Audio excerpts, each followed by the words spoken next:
আসসালামু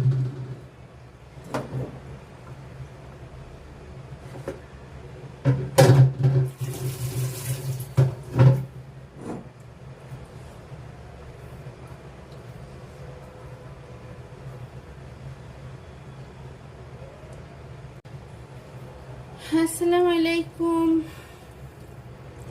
আজকে আমি কিভাবে বেশি মাংস রান্না করব এটা একটু আপনাদের সাথে শেয়ার করব। এখানে আমি 6 কেজি মাংস নিয়েছি। এখন আমি এই যে পেঁয়াজ দিয়ে দিলাম, পেঁয়াজ কুচানো, একটা গোটা পেঁয়াজ রয়ে গেছে। কিছু গোটা মশলা দিয়ে দিব,